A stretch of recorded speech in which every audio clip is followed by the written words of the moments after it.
What are the main problems with the publishing world today?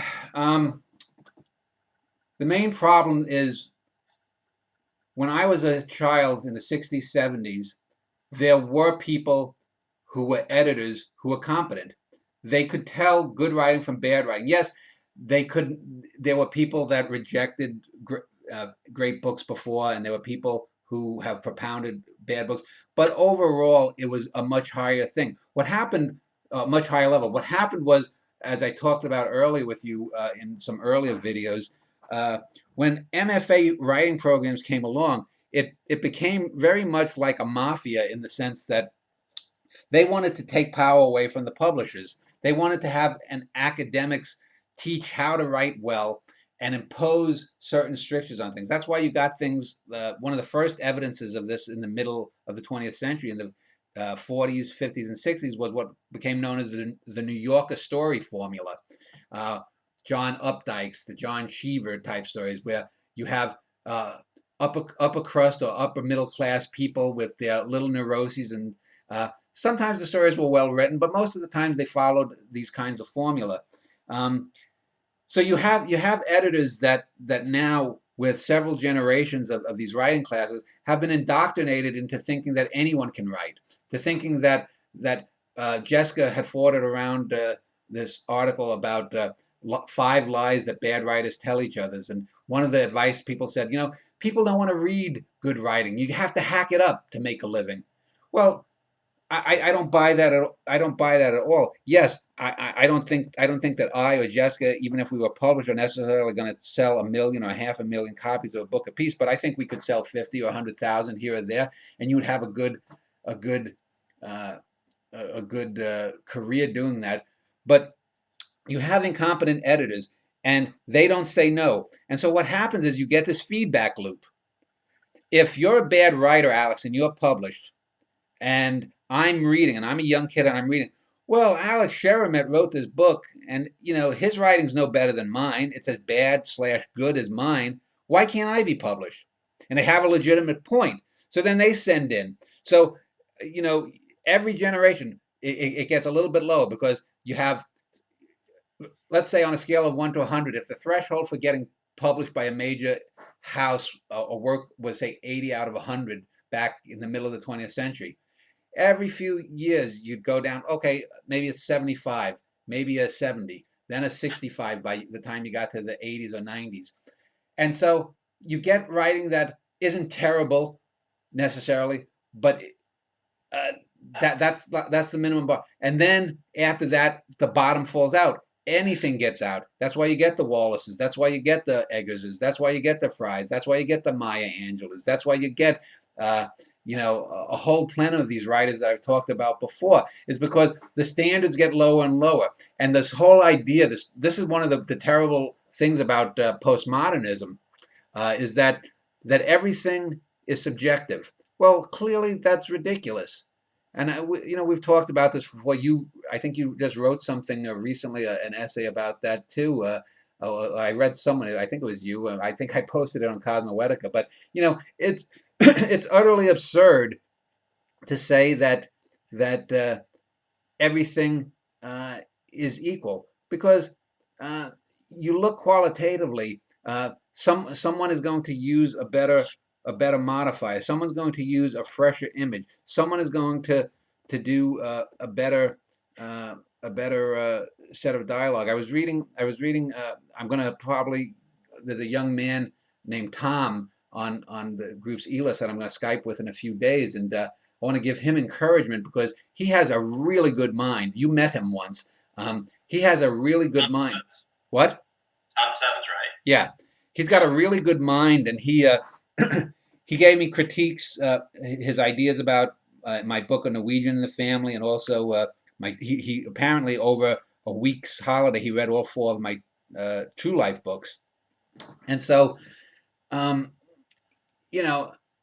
look at someone like that who's 20 years old, and he knows more now about what constitutes good writing than someone like a Harold Bloom would know in 10 lifetimes. And I'm not exaggerating. He understands, and it's not from things that I've said. He's not just parroting things back to me. He understands, for example, why I might have one character do something, and then 800 pages later, when I reference that same thing, in my book, A Norwegian in the Family, for example, I have a character called Tony Luft. He also appears in the Vincetti Brothers, but his I guess, grandest iteration is in A Norwegian in the Family.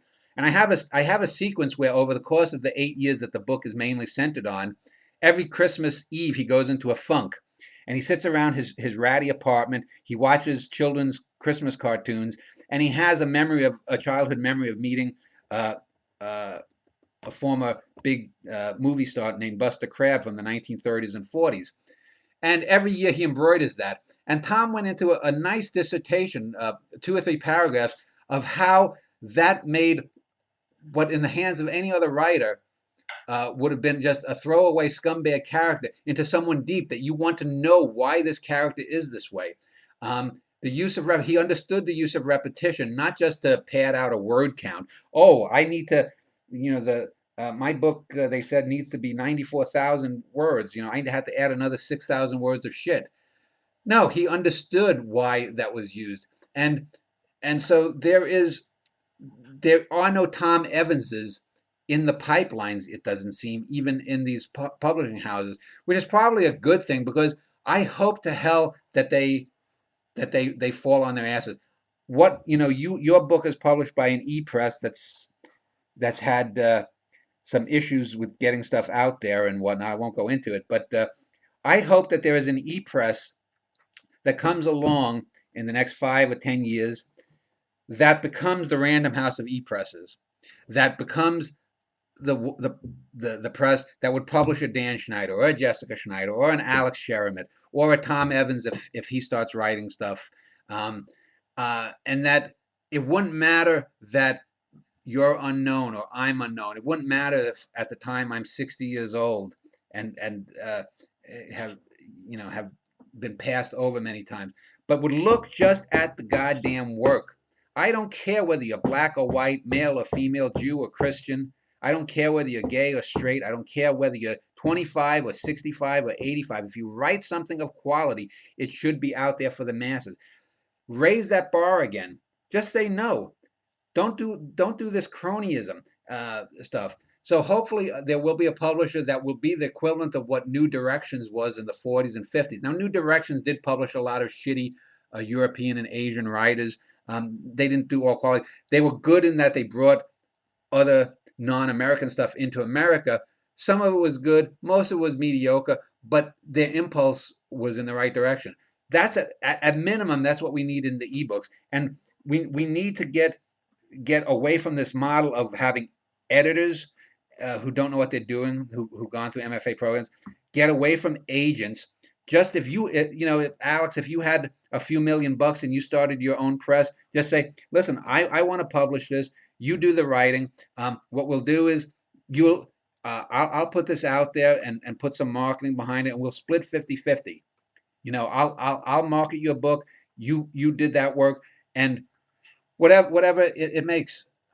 These are models that I think that can work. I think instead of pushing the Harry Potters and the Hunger Games and even the lesser 50 Shades, every 5 years there's a lesser iteration of each dumbed down model for young people. You should not have adults reading Harry Potter. You should not have adults reading superhero comic books. I did a show a few weeks ago with a nice guy, but even he agreed that the superhero comic books it just becomes juvenile. You have to do things that get people looking up, and publishers have failed to do that. They have failed to put people and works and say, that's a great work, and I can tell you why. It may not be a perfect work. It may not be 100 out of 100. It may only be a 90 out of 100. Something like The Great Gatsby is not a perfect book. I don't think it's even a great book, but I said it's a good to very good book. But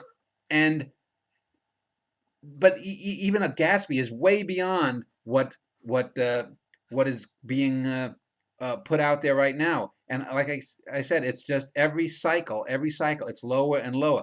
But cycles can go lower and lower, or they can go higher and higher. It's a matter of choice, and it's a matter of being objective. It goes back to that. I can show you poems that I wrote, and if I pick the 10 even if I didn't pick the 10 greatest poems I wrote, if I just picked 10 random poems of mine, the chances are that there's not going to be a poet that's going to be able to match those 10 poems. And that's simply because I've statistically got more great poems, and I have.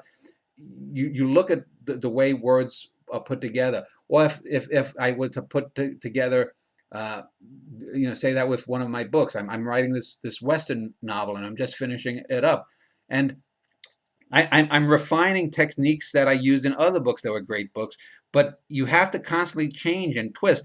I saw the other day on PBS a show with John Updike on it. Updike's, a famous dead white male author. I think he's still alive. This was a show on PBS from maybe '09 or 2010, so 5 or 6 years ago. And I guess whatever his latest book was coming out then, he's talking about. And I remember having skimmed it a few years back, and he's writing the exact same book.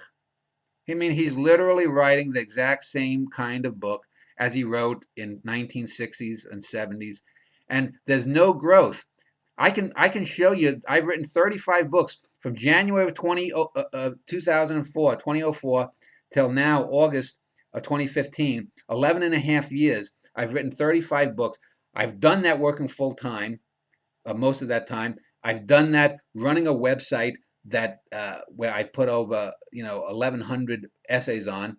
That I've done that now in the last year, doing a talk show on YouTube. I've done one book, The Vincetti Brothers, that's as long or longer than War and Peace, and the other book is almost twice as long as Remembrance of Things Past by Marcel Proust. So it can be done if you have the will to do it. Publishers don't want to seek people out like me, though. They want the formulaic crap. They want it hacked up. Like I said, this article that Jessica had found, the writer had quoted. So anyway, I think the mediation that we've talked about politically will also help with the arts, but I think it may take a bit longer because people in the arts, you don't have the date. If a capitalist system fails and we can't get food to the masses and the shelves are empty, people are going to riot. People aren't going to riot if they don't have the 21st century's Herman Melville on the shelves. They're not going to riot if they don't see a play by this century's August Strindberg. They're not going to riot if they don't get the latest gallery show by this century's Francisco Goya. But they will riot, if they don't have peas and carrots and bread.